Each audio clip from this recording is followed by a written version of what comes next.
फिर उत्तर भारत के जितने भी राजवंश थे वो सब राजपूत थे, इसलिए इतिहास में इस काल को राजपूत युगीन इतिहास भी कहा जाता है, जैसा कि मैंने आपको स्पष्ट किया। अब ये राजपूत कौन थे, एक प्रश्न उठता है कि राजपूत कौन थे। तो राजपूतों की उत्पत्ति के विषय में विभिन्न मत प्रचलित हैं। कुछ विद्वान जो है राजपूतों को भारत की रहने वाली एक जाति मानते हैं, वहीं दूसरे जो है उन्हें विदेशी संतान मानते हैं। अब इसको फैक्ट के आधार पर हम समझ लेते हैं। देखिए, राजपूतों की विदेशी उत्पत्ति है या देसी उत्पत्ति है, राजपूत भारतीय थे या विदेशी थे, इस पर निरंतर चर्चाएं इतिहासकारों के बीच में होती रही हैं।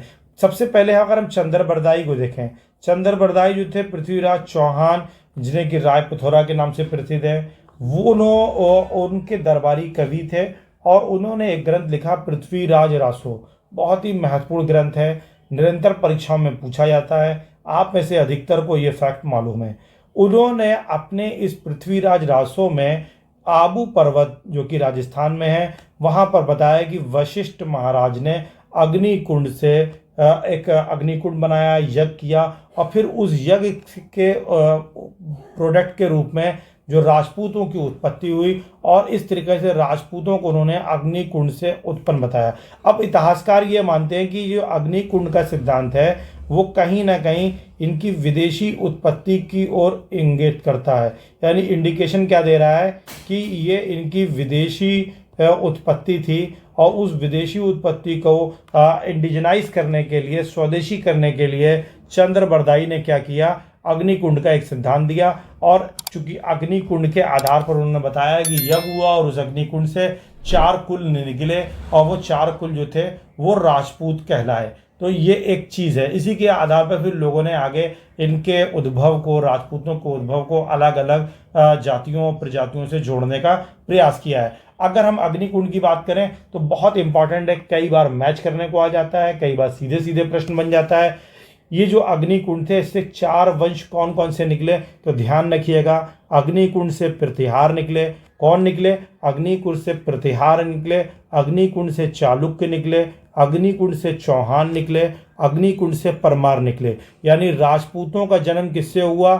चंद्र बरदाई के अनुसार, जो कि पृथ्वीराज रासो में वर्णित है, आबू पर्वत पर वशिष्ठ के अग्निकुंड से 4 राजपूत कुल जो है अस्तित्व में आए और उन 4 राजपूत कुलों में एक कुल था प्रतिहार, दूसरा था चालुक्य, तीसरा था चौहान और चौथा था परमार। ये 4 जो हैं कौन से कहलाते हैं? अग्निकुंड से जन्मे राजपूत कुल कहलाते हैं। कौन कौन से हैं? एक है प्रतिहार, दूसरा है चालुक्य, तीसरा है चौहान और चौथा है परमार। प्रतिहार और परमार दोनों पास से या पी से आप याद कर सकते हैं और चालुक्य और चौहान जो है आप चा से याद रख सकते हैं। तो इस तरीके से आपको मेमोराइज हो सकता है। फिर इसी प्रक्रिया को आगे जब भारत में उपनिवेशिक शासन स्थापित हुआ और भारत के इतिहास का अन्वेषण व्यापक पैमाने पर अंग्रेजों द्वारा प्रारंभ किया गया, आधुनिक इतिहास का लेखन शुरू हुआ, तो उस पर चूंकि ब्रिटिश उपनिवेशिक इतिहासकारों की एक छाप रही, तो कर्नल टॉड ने कहा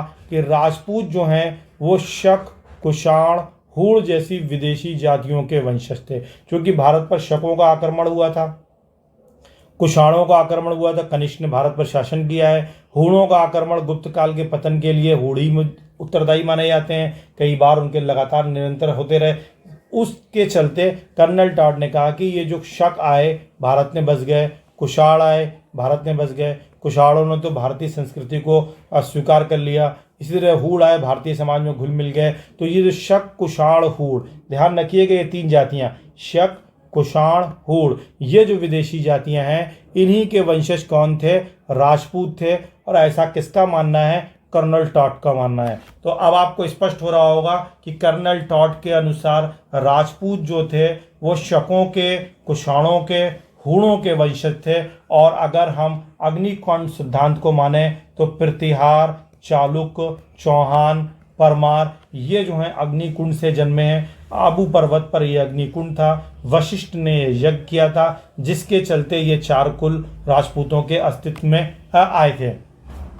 डॉक्टर ईश्वरी प्रसाद, DR भंडारकर, यानी ये तो जो भारतीय विद्वान हैं डॉक्टर ईश्वरी प्रसाद और DR भंडारकर, इन्होंने भी राजपूतों को क्या माना है? विदेशी माना है। तो कर्नल टॉड जो है वो भी जो है क्या मानते हैं? विदेशी मानते हैं। और इसी तरीके से डॉक्टर ईश्वरी प्रसाद जो हैं वो भी विदेशी मानते हैं। और D.R. भंडारकर भी राजपूतों को क्या मानते हैं, विदेशी मानते हैं। जबकि अग्निकुंड क्या कहता है, अग्निकुंड इंडिकेट करता है इनकी विदेशी उत्पत्ति को। तो ये आप ध्यान रखेंगे।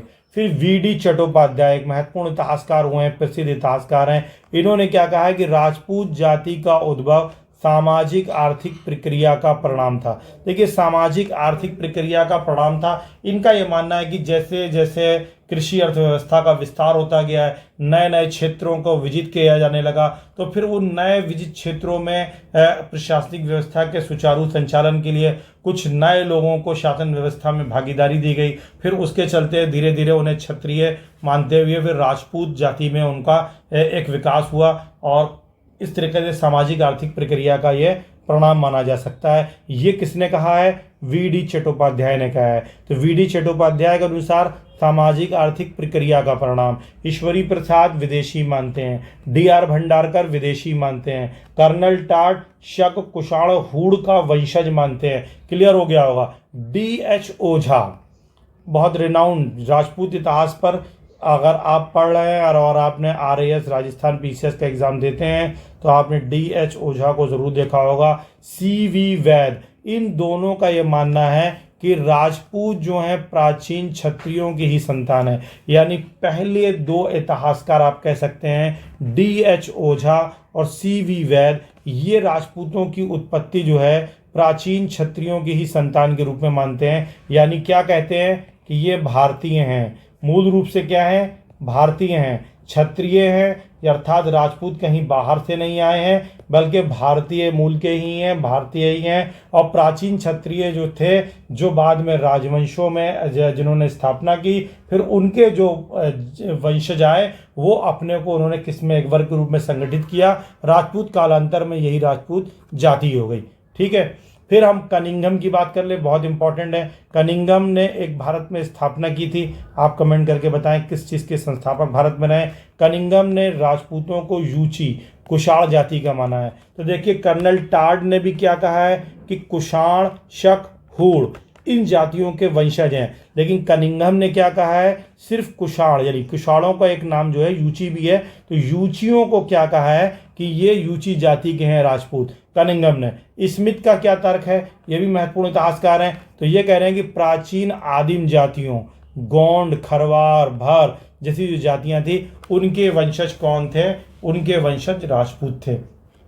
तो विदेशी अगर हम देखें जो इतिहासकार हैं उनमें स्मिथ एकमात्र हैं जिन्हें आप महत्वपूर्ण एकमात्र हैं जिन्हें आप कह सकते हैं कि उन्होंने राजपूतों की उत्पत्ति जो है प्राचीन भारतीय जो ट्राइब्स हैं उनसे इनकी उत्पत्ति मानी है और इन्हें गोंड जनजाति का, खरवार जनजाति का वंशज माना है। तो अब यहाँ तक आपको क्लियर हो गया होगा। फिर अगर हम प्राचीन ग्रंथों से अगर बात देखें तो कुमारपाल चरित एक ग्रंथ है। वर्ण रत्नाकर में परंपरागत 36 राजपूत कुलों की सूची मिलती है। देखिए, कुमारपाल चरित एक पुस्तक का नाम है और इसी तरह वर्ण रत्नाकर एक पुस्तक है। इन दोनों के जो रचनाकार हैं वो भी अभी हम आगे जब पुस्तकों पर चर्चा करेंगे तो आपको बताएंगे। परंपरागत 36 राजपूत कुलों की सूची मिलती है। तो एक ये साहित्यिक साक्ष्य के तौर पर आपके पास बात आती है कि किस तरीके से ये राजपूत जो थे 36 वर्णों में या कुलों में जो है बटे हुए थे। अब पहला जो कुल है